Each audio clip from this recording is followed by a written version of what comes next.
Tempat indah tak terlupakan, elok penuh cahaya. 4 kitab Allah turunkan, wajib untuk dipercaya.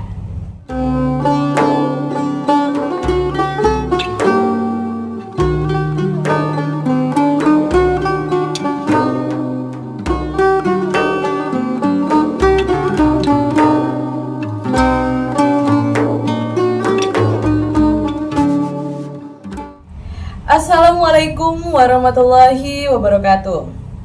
Yang terhormat Bapak Sofi SAG selaku Guru Agama Islam kelas 11F serta juga teman-teman kelas 11F sekalian. Allah Subhanahu wa Ta'ala, Tuhan kita, telah menciptakan manusia dalam bentuk yang sebaik-baiknya. Manusia diberi akal pikiran serta juga diberi nafsu oleh Allah Subhanahu wa Ta'ala. Maka dari itu, untuk mengelola hal-hal yang sudah diberikan oleh Allah tadi, manusia harus diberikan petunjuk dan juga pedoman agar kehidupan di dunianya ini berjalan dengan baik dan Teman-teman semua, sudah ada kitab-kitab sebelum Quran yang Allah turunkan sebelumnya pada Rasul di zaman yang berlainan, sehingga syariat yang berlaku juga disesuaikan dengan keadaan umat pada waktu itu. Meski beberapa hal berbeda, namun terdapat satu pokok ajaran sama, yaitu tauhid atau mengesahkan Allah. Beriman pada kitab merupakan rukun iman ketiga. Bisa dilihat fungsinya pada surat Al-Jasiyah. هذا بصائر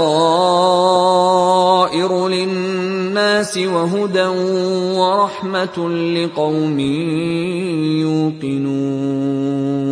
Teman-teman, terdapat 4 kitab yang wajib kita imani. Yang pertama, ada kitab Taurat. Kitab Taurat adalah kitab yang diberikan kepada Nabi Musa alaihi salam. Kitab ini diberikan kepada Nabi Musa untuk membimbing umatnya, yaitu umat Bani Israel menggunakan bahasa Ibrani. Kitab ini juga diturunkan di Bukit Tursina atau Bukit Sinai sekitar tahun 12 sebelum Masehi. Kitab ini diturunkan agar umat Nabi Musa bisa terhindar dari kebodohan dan juga kekufuran pada zaman itu. Inti dari pokok ajaran kitab Taurat adalah 10 peraturan yang terdiri atas 3 perintah dan juga 7 larangan, yaitu perintah mengesahkan Allah, perintah menghormati ayah dan ibu, perintah menyucikan hari Sabtu, larangan menyembah berhala, larangan menyebut nama Allah secara sia-sia, larangan membunuh manusia, larangan berbuat zina, larangan mencuri, larangan menjadi saksi palsu, dan juga larangan mengambil hak orang lain.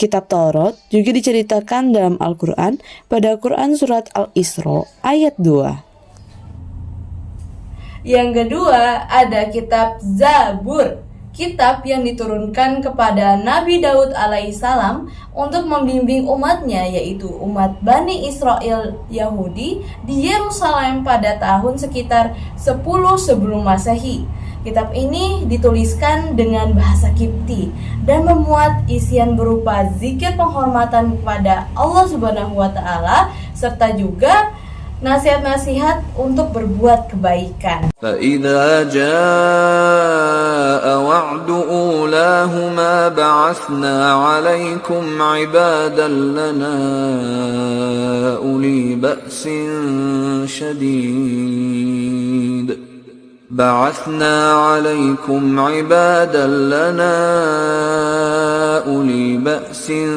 شديد فجاسوا خلال الديار وكان وعدا مفعولا. Yang ketiga ada kitab Injil, kitab yang dibawa oleh Nabi Isa alaihi salam pada tahun sekitar 1 Masehi di Yerusalem. Kitab ini berbahasa Suryani dan untuk membimbing umatnya, yaitu umat Nasrani pada usia Nabi Isa yang berumur 30 tahun.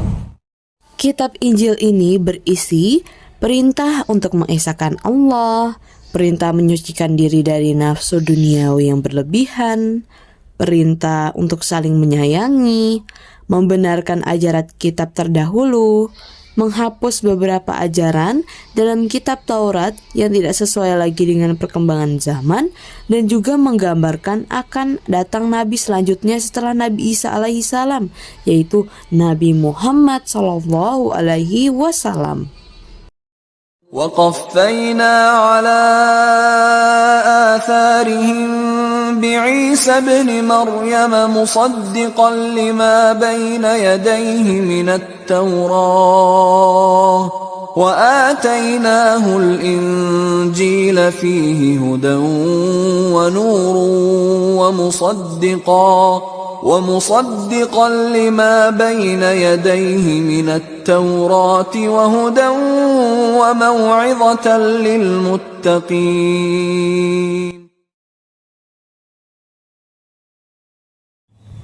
Dan yang keempat ada Al-Quran, kitab yang diturunkan kepada Nabi Muhammad Sallallahu Alaihi Wasallam kepada umatnya, yaitu kita. Al-Quran adalah mukjizat yang abadi, dan Al-Quran adalah petunjuk bagi kita semua. Orang-orang yang mengikuti petunjuk Al-Quran dijanjikan oleh Allah mendapatkan pahalanya. Al-Quran sendiri diturunkan pada awal 7 Masehi dan diturunkan secara berangsur-angsur selama 22 tahun, 2 bulan, dan 2 hari dari kota Mekah dan juga kota Madinah. Al-Quran sendiri berangsur-angsurkan dikarenakan agar umatnya sendiri bisa memahami dan juga menghafal surat-surat tersebut.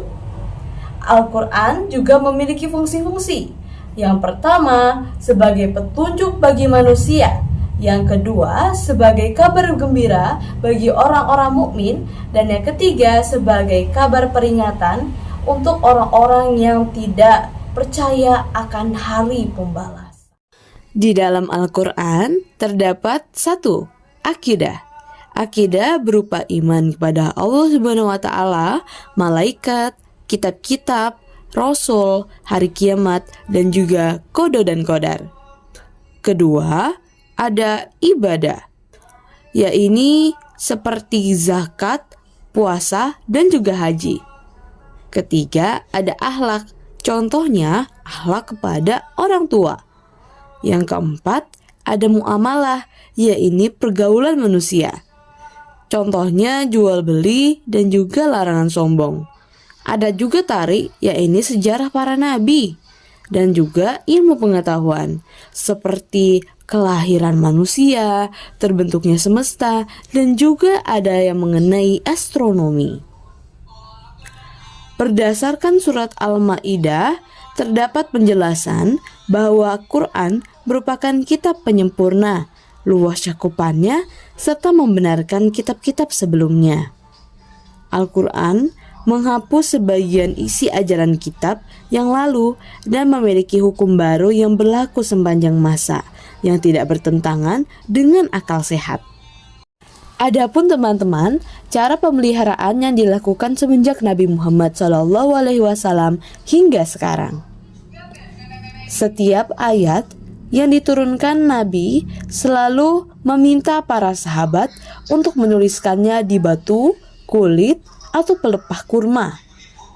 Di antara penulis wahyu adalah Zaid bin Sabit, Ali bin Abi Thalib, Utsman bin Affan, dan juga Ubay bin Ka'ab. Al-Quran dihafalkan dan dibaca dalam sholat. Usaha penulisan Al-Quran pada masa Khalifah Abu Bakar dan penyeragaman bacaan serta tulisan sebagai rujukan muslim seluruh dunia.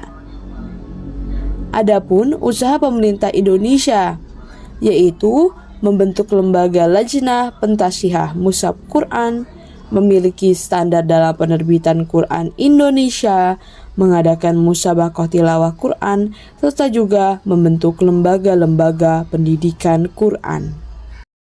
إن إنا نحن نزلنا الذكر وإنا له لحافظون.